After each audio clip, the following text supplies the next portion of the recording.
నమస్తే, welcome to V3 news లక్ష్యం సమాచారం. నేను మోనికా. ముందుగా హెడ్లైన్స్ చూద్దాం. రైతులను మోసం చేసే వారిపై కఠిన చర్యలు, నకిలీలను హెచ్చరించిన Rachakonda commissioner CP DS Chauhan.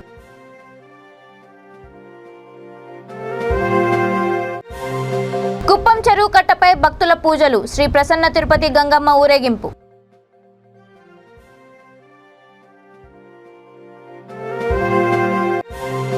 విచారణ జరిపి ఫిర్యాదుదారులకు న్యాయం చేస్తాం. బాపట్ల పిఎస్ స్పందన కార్యక్రమంలో SP Vakul Jindal.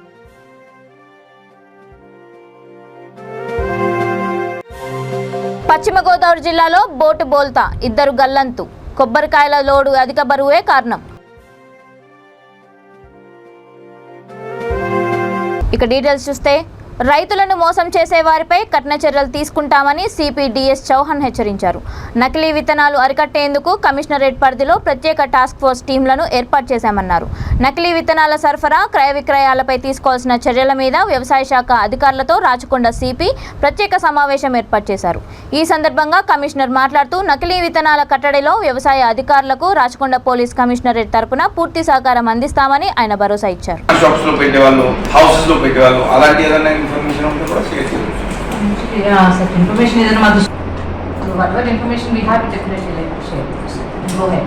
Right. Thank you. Thank you. Good morning, sir. Good morning, sir.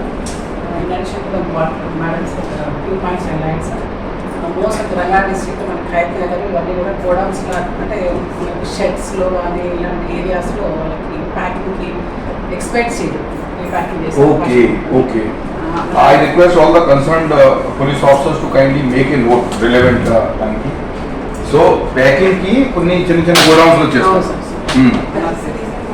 Lot of cases here, sir. Manasirippuram and Hyderabad. Godowns ఎక్కువ ఉన్నాయి, sir.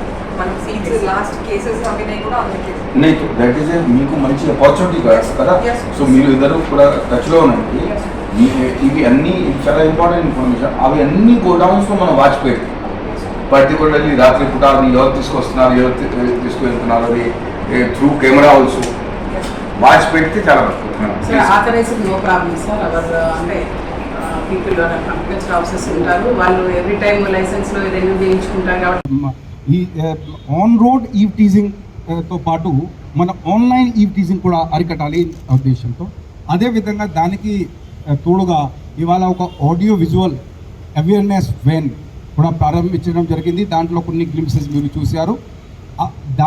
తద్వారా కూడా ఈ CDW గురించి, షీ టీమ్స్ గురించి, ఉమెన్ సేఫ్టీ గురించి మరియు ఆన్లైన్ ఎవరైనా కూడా వేధింపులకు గురి కావద్దు, అవి అన్ని స్టెప్స్ కూడా వరుసగా తరచుగా జరుగుతూ ఉంటాయి. రాబోయే రోజుల్లో మన తెలంగాణ రాష్ట్రంలో రాచకొండ పోలీస్ పరిధిలో మన రాష్ట్ర ప్రభుత్వంకి విజన్ మేరకు ఖచ్చితంగా మహిళలకి, ముఖ్యమైన ఆడపిల్లలకి పూర్తి స్థాయిగా ఆన్లైన్ కానీ ఆన్ రోడ్ కానీ భద్రతా వాతావరణం కల్పించడానికి రాచకొండ పోలీస్ కట్టుబడి ఉన్నారని తెలియపరిచేస్తున్నాం. ఈనాటి మరి ఒకసారి అందరికీ ధన్యవాదాలు తెలియపరిచేస్తూ, ముఖ్యంగా మన చీఫ్ గెస్ట్ ఎంతో దూరం నుంచి ఇక్కడికి వచ్చి మన మధ్యలో ఉండటం జరిగింది. For convenience of women. So under safe city project, as CP గారు ఇప్పుడు చెప్పారు, that we are opening these, there will be 26 CDW centers in the tri-commissionerates. Almost every major subdivision or will have a CDW center in future. Already now 15 of them are becoming functional with opening of this today, and by middle of next month all 26 will be functional. The idea for this scheme is that earlier only 1 or 2 Bharosa centers were there, and the victim had to go only to that Bharosa center for counseling, or local police station staff counseling chestunaru to get professional help. So counseling is a very professional subject. So for ఆనవాయితీగా వస్తున్న ఆచారం ప్రకారం కుప్పం చెరువు కట్టపై పెద్దబావి దగ్గర అమ్మవారి శిరస్సుకి భక్తులు ప్రత్యేక పూజలు చేశారు. కండ్లు తెర తొలగించి మొదటి బలి సమర్పించి శ్రీ ప్రసన్న తిరుపతి గంగమ్మను ఊరేగించారు. వేలాది జంతు బలుల మధ్య ఈ ఊరేగింపు సాగుతోంది. చిత్తూరు జిల్లా ప్రజలే కాక రాష్ట్ర నలుమూలల నుంచి ఆంధ్ర, కర్ణాటక, తమిళనాడుకు చెందిన భక్తులు అమ్మవారి శిరస్సును దర్శించుకొని తమ మొక్కులు తీర్చుకుంటారు.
బాపట్ల పోలీస్ ప్రధాన కార్యాలయంలో ఎస్పీ వకుల్ జిందాల్ స్పందన కార్యక్రమం నిర్వహించారు.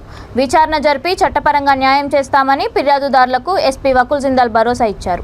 ఎస్పీ స్పందన కార్యక్రమానికి పిటిషన్లు వెల్లువెత్తాయి. స్పందన కార్యక్రమంలో 67 మంది ఫిర్యాదుదారులు తమ సమస్యలను స్వయంగా జిల్లా ఎస్పీకి విన్నవించుకొనగా విచారణ జరిపి చట్టపరంగా బాధితులకు న్యాయం చేస్తామని ఆయన తెలిపారు. స్పందన కార్యక్రమానికి కుటుంబ కలహాలు, ఆస్తి తగాదాలు, భూ వివాదాలు, ఆర్థికపరమైన అంశాలు, ఇతర సమస్యలతో ఫిర్యాదుదారులు విన్నవించుకున్నారని ఎస్పీ మీడియాకు తెలియజేశారు.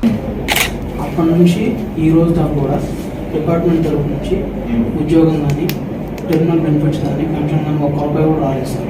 కేసు రాసుకుని తీసుకొచ్చి జెండా జెండా బండి కట్టుకున్నారు. స్టేషన్కి వెళ్ళారా? ఏమన్నారు? 18 తారీఖు పిలిచారు సార్. 19 తారీఖు కేసు పెడితే 18 తారీఖు పిలిచి రాజీ పడినాం. అయినా సార్ మళ్ళీ కేసు పెట్టాలి కదా, అయినా డబ్బులు తీసుకున్నాను సార్. ఉండటానికి నీళ్ళు లేదు, బిడ్డలు వేసుకొని బయట ఉంటున్నాం. మాకు 2 ఇంట్లో సార్ సరిగ్గా అయ్యాడు. సరే మేము నచ్చినప్పుడు ఎందుకు అని చెప్పి అపార్ట్మెంట్ పైన సింగల్ బెడ్రూమ్ ఉంటే సార్ మీరు నమ్మ అని చెప్పి మాకు రెంట్కి ఇచ్చాడు సార్. పశువుల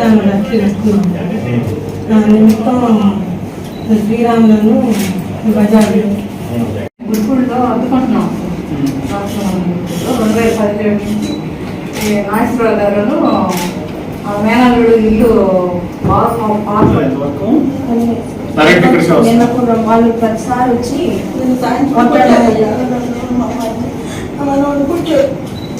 ఇప్పుడు ప్రాబ్లం ఏంటి?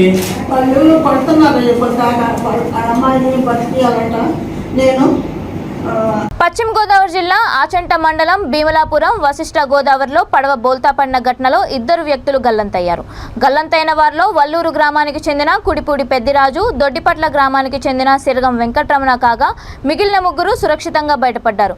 కొబ్బరికాయల లోడ్తో అధిక బరువుతో పడవ వస్తుండగా ఘటన చోటు చేసుకుందని ప్రమాదాన్ని గమనించిన స్థానికులు, అధికారులు వెంటనే ఘటనాస్థలికి చేరుకొని గాలింపు చర్యలు చేపట్టారు. సామర్థ్యానికి మించి పడవలో అధిక బరువు ఎక్కించడమే ఈ ఘటన కారణమని తెలుస్తోంది.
ఇవన్నీ రెగ్యులర్గానే ఉంటాయి.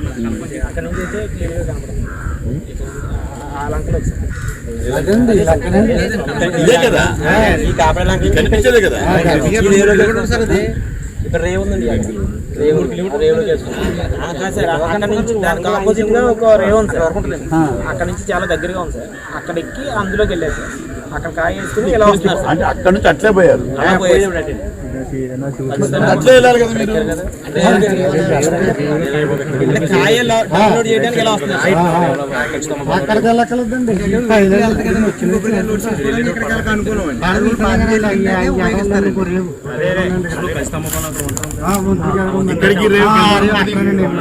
ఇక్కడికి రేవుకి ఎంత దూరం అంతే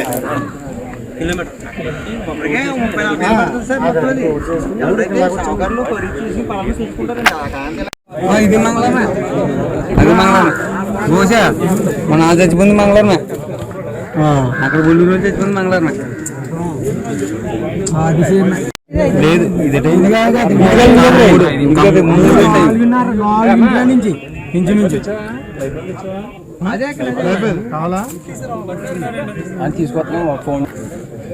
ఆరుగురు వ్యక్తులు ప్రయాణం చేస్తున్నారు. మార్నింగ్ ఉదయం 8 గంటలకు వెళ్ళారు. వాళ్ళు కొబ్బరికాయలు వేసుకొని రేవు వైపు వెళుతూ ఉంటే దాంట్లో కొన్ని పడవలోనే కొంత నీళ్లు వచ్చి దాంట్లో ఒక వ్యక్తి మరొక పడవను తీసుకొస్తామని చెప్పి గోదావరిలో దూకి తిరిగి పడవను తీసుకొని పోయే సమయానికి ఆ పడవేదో మునిగిపోయింది. దాంట్లో ఒక 3 వ్యక్తులు బ్రతికారు. దాంట్లో 2 వ్యక్తులు ఈ గోదావరిలో గల్లంత అయిపోయారు. వారి గురించి వెతకడానికి ఫైర్ సర్వీస్ వాళ్ళ యొక్క సేవలు కూడా వినియోగించుకుంటున్నాము. వాళ్ళు వచ్చారు. ఈతగాళ్ళను కూడా రప్పించడానికి ప్రయత్నం చేస్తున్నాము. చూస్తే ఎందుకంటే ఇక్కడ ఉండే పరివాహక ప్రాంతం అంతా కూడా ఇక్కడ ఉండేటువంటి వాళ్ళకే బాగా తెలుసు ఎంత లోతుంది ఏం సంగతి అనేటువంటిది. కాబట్టి గాలింపు చర్యలు చేపడుతున్నాం. త్వరలోనే తీసుకొస్తాం. బాపట్ల కలెక్టరేట్లో నిర్వహించిన స్పందన కార్యక్రమంలో ప్రజల నుంచి వచ్చిన ఆర్జీలను అధికారులు పరిశీలించారు.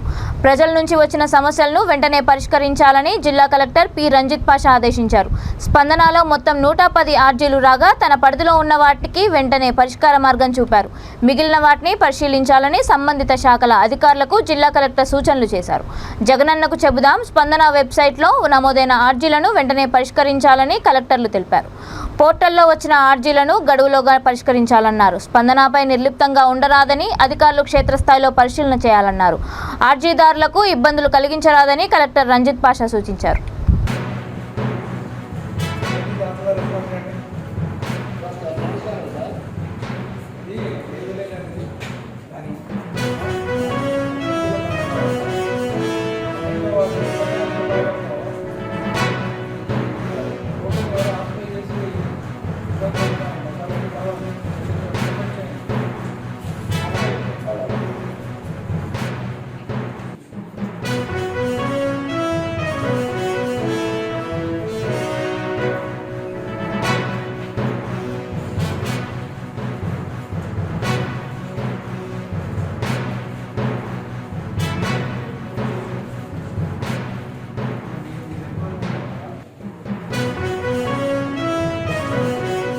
అనకాపల్లి పట్టణం ఏపీఈపీసీఎల్ కార్యాలయం వద్ద పెరిగిన విద్యుత్ కోతలను నివారించాలని, పెంచిన విద్యుత్ ధరలను తగ్గించాలని తెలుగుదేశం పార్టీ నాయకులు డిమాండ్ చేస్తూ నిరసన వ్యక్తం చేశారు.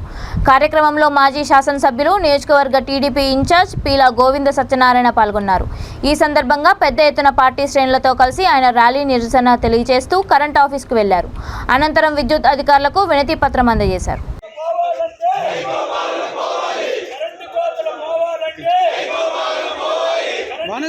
భానుగారు వెనక్కి రావాలి. భానుగారు వెనక్కి రావాలి.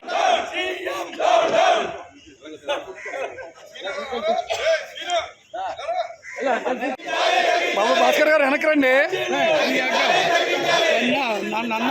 భాస్కర్ వెనక్కి రావాలి. తప్పదు ఇంకా మొమ్మట లేదు ఆ విషయంలో. ఇదేమి రాజ్యం, ఇదేమి రాజ్యం, ఇదేమి రాజ్యం, ఇదేమి రాజ్యం.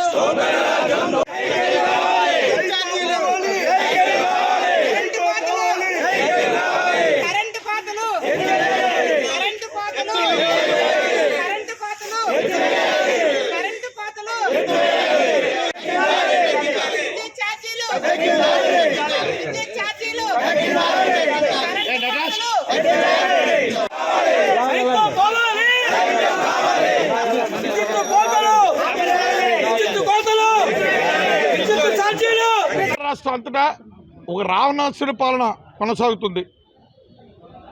గతంలో ఆంధ్రప్రదేశ్ ప్రజానికి అందరూ కూడా మర్చిపోయి ఉంటారు. ఆ రోజు అసెంబ్లీలో 2017లో మా అధినాయకుడు నారా చంద్రబాబు అసెంబ్లీలో బిల్లు పెట్టాడు. ఆ బిల్లు తాలూకా సారాంశం ఏంటంటే రాబోయే 20 సంవత్సరాలు కరెంటు బిల్లులు పెంచకూడదని తప్పనతో అయిన ఆలోచనతో ఆంధ్ర రాష్ట్ర ప్రజానికి మీద దాడి దోపిడీ కేసులో నలుగురిని అరెస్ట్ చేసి రిమాండ్కు పంపామని మదనపల్లె డీఎస్పీ కేశప్ప, తాలూకా సీఐ సత్యనారాయణ తెలిపారు. డీఎస్పీ సీఐ అన్నమయ్య వివరాల ప్రకారం మదనపల్లె పట్టణం వడ్డేపల్లికి చెందిన రవీంద్ర, భరత్ కుమార్, బస్నికొండకు చెందిన శ్రీన, నవీన్ ఈ నెల 20 అర్ధరాత్రి దేవతానగర్ నుంచి రంగారెడ్డి కాలనీకి వెళ్లడానికి బాబునగర్కు చెందిన కుమార్ బాబు ఆటోను అద్దెకి మాట్లాడుకున్నారు. రంగారెడ్డి కాలనీకి వెళ్లిన తర్వాత నలుగురు ఆటో దిగకుండా ఎలకపల్లికి వెళ్లాలని సూచించారు. ఎలకపల్లికి వెళ్తుండగా నిర్మానుష్య ప్రదేశంలో ఆటో ఆపి డ్రైవర్ కుమార్ బాబుపై నలుగురు కర్రలు, రాడుతో దాడి చేసి ఆటోని తీసుకువెళ్లిపోయారు. గాయపడిన కుమార్ ఫిర్యాదు మేరకు పోలీసులు కేసు నమోదు చేశారు. మళ్ళా సిఐ గారు, ఎస్ఐ గారు ఈ కేసులో ఉండే ముద్దాయిలను వెతికి తర్వాత ఈరోజు అంటే 22/5/23వ తేదీ బోయకొండ ఆర్చ్ దగ్గర సుమారు అబౌట్ 8 AM ఐడెంటిఫికేషన్ చేసేసి ముద్దాయిలను అరెస్ట్ చేశారు. అరెస్ట్ చేసి వాళ్ళు ఆటోలో ఏదో బోయకొండకు ఏదో వాళ్ళని పిలుచుకొని పోయి పోతా ఉంటే మా వాళ్ళు పట్టుకున్నారు. పట్టుకొని వాళ్ళు ఇంటాక్ట్గా ఆటో, తర్వాత రాడ్లు, కట్టెలు, తర్వాత ముద్దాయిలను పట్టుకొని తీసుకొచ్చారు. వాళ్ళు ఎవరంటే ఒకడు డేరంగుల రవీంద్ర, ఏజ్ 18 years, సన్నార్ రమణ, ఒడ్డె కులము మదనపల్లి, ఒడ్డిపల్లి గ్రామం. A2 వచ్చి డేరంగుల భరత్ కుమార్, సన్నార్ రామచంద్ర, కులం ఒడ్డె. A3 వచ్చి సీనా, ఇతను బస్సినికొండ. తర్వాత A4 నవీన్, ఇతను మాల కులస్తుడు, వానిపురి పని చేసుకుంటూ ఉంటాడు. కానీ ఈ పని అంతా వీళ్ళతో కలిసి పనిచేశారు. వీళ్ళ పాస్ట్ కూడా వీళ్ళు సెల్ ఫోన్లన్నీ దొంగలించి కుదవ పెట్టి డబ్బులు తీసుకొని ఎంజాయ్ చేసుకుంటూ ఉంటారు. అవసరమైతే ఇట్లా పనులన్నీ కూడా. మదనపల్లి రూరల్ మండలం పొన్నూటిపాళ్యం పంచాయతీలో ఉన్న మార్పూరి వెంకటేష్ భూమిని కాజేయాలని దొంగ రిజిస్ట్రేషన్ చేసిన కేసులో ముద్దాయిని పోలీసులు అరెస్ట్ చేసి రిమాండ్కు పంపారు. మదనపల్లె తాలూకా పోలీస్ స్టేషన్ డీఎస్పీ కేశప్ప విలేకరుల సమావేశంలో వివరాలు వెల్లడించారు. ఈ కేసుకు సంబంధించిన మొత్తం 14 మందిపై కేసు నమోదు చేశామన్నారు. వారిలో కొందరు షరతులతో కూడిన ముందస్తు బెయిల్ తీసుకోగా మిగతా వారిని అరెస్ట్ చేశామని తెలిపారు. హైకోర్టు ఇచ్చిన బెయిల్లో సులోచన గారికి కండిషన్ బెయిల్ వచ్చింది. ఆమెకు ఆల్టర్నేటివ్ డేస్లో డిఎస్పీ దగ్గర హాజరు కామని హైకోర్టు ఇచ్చింది. షూరిటీస్, సబ్సిడెంట్ షూరిటీస్ తీసుకొని 20,000 షూరిటీస్ తీసుకొని సబ్సిడెంట్గా డే బై డే డిఎస్పీ దగ్గర హాజరు కామని ఇచ్చినారు. తర్వాత ఆమెకు కండిషన్ బెయిల్ కూడా వీళ్ళన్నా మిగతా వాళ్ళు వారానికి ఒకసారి SHO దగ్గర హాజరు కామని, ఆమెకు మాత్రం ప్రత్యేకంగా alternative day by day condition bail ఆమెకు వచ్చింది. తర్వాత పూర్ణా చౌదరికి వచ్చింది, నారాయణ రెడ్డికి వచ్చింది, సబ్ రిజిస్ట్రార్ పాకాలకు వచ్చింది, సబ్ రిజిస్ట్రార్ పులివెందులకు వచ్చింది, సబ్ రిజిస్ట్రార్ మదనపల్లికి వచ్చింది ఇప్పటికి. తర్వాత గుండ్లగొండ మోహన్కి వచ్చింది. ఇంతే. మిగతా నా సంతకం అంతా ఫోర్జరీ చేశారు, నా ఫోటోని ఇంపర్సనేషన్ చేశారు అని చెప్పి కోర్టు ద్వారా ఎండార్స్మెంట్ కేసులు వస్తే మేము 21/4/23 తేదీ కేసు రిజిస్టర్ అయింది. ఈ కేసులో ముద్దాయిలు సుమారుగా 14 మంది ఉన్నారు. అంటే ఎఫ్ఐఆర్లో ఇచ్చింది 6 మందో 5 మందో ఇచ్చారు. మేము డ్యూరింగ్ ది కోర్స్ ఆఫ్ ఇన్వెస్టిగేషన్లో 14 మంది ఫైనలైజ్ అయినారు.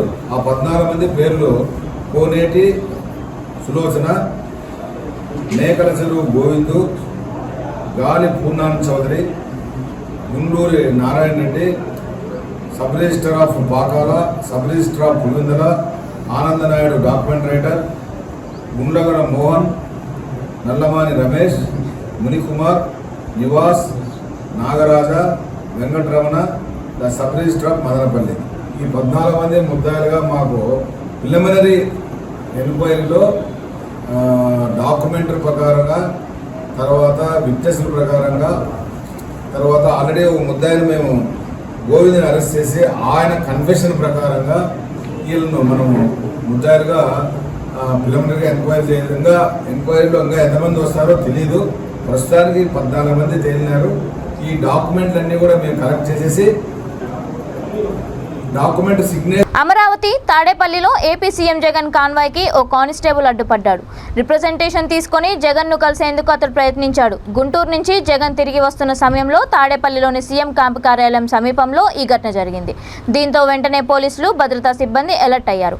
కానిస్టేబుల్ను అదుపులోకి తీసుకున్నారు. ప్రస్తుతం అతన్ని భద్రతా సిబ్బంది ప్రశ్నిస్తున్నారు. వినతి పత్రం ఇచ్చేందుకు తాను ప్రయత్నించినట్లు కానిస్టేబుల్ చెప్పినట్లు సమాచారం.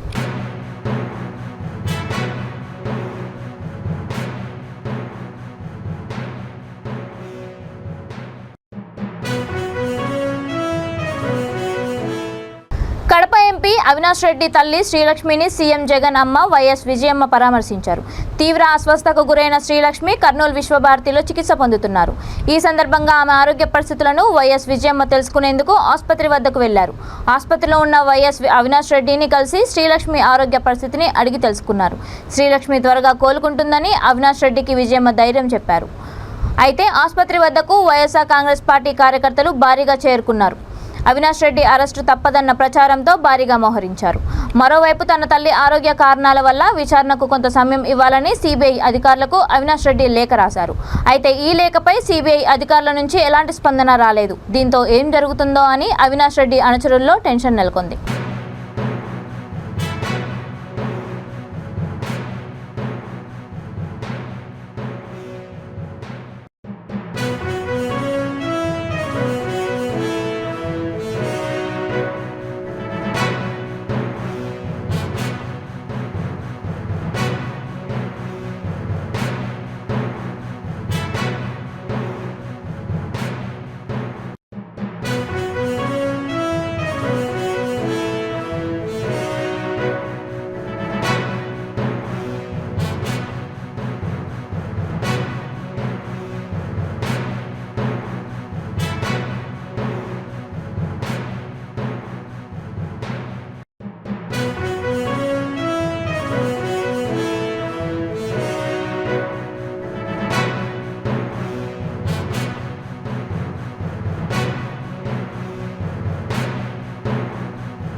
బులెటిన్ ముగించే ముందు హెడ్లైన్స్ మరొకసారి. రైతులను మోసం చేసే వారిపై కఠిన చర్యలు, నకిలీలను హెచ్చరించిన Rachakonda commissioner CP DS Chauhan.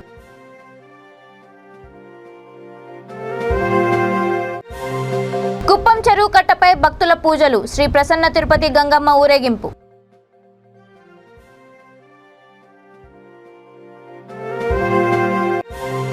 విచారణ జరిపి ఫిర్యాదుదారులకు న్యాయం చేస్తాం, బాపట్ల పిఎస్ స్పందన కార్యక్రమంలో ఎస్పీ వకుల్ జిందాల్.